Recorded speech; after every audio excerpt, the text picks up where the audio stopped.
కానీ చంద్రబాబు రాజకీయం మాత్రం ఊసరి వెళ్ళి రాజకీయం.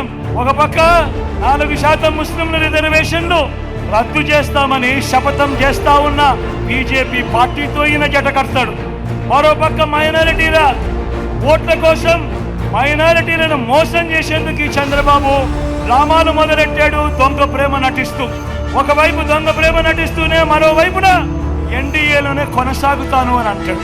నేను ఈరోజు ధైర్యంగా చెప్తా ఉన్నా, 600 అయినా కానీ 106 అయినా కూడా 4% రిజర్వేషన్లు మైనారిటీలకు ఉండి తీరాల్సిందే అని మీ బిడ్డ ఈరోజు తలెత్తుకొని చెప్తా ఉన్నాడు.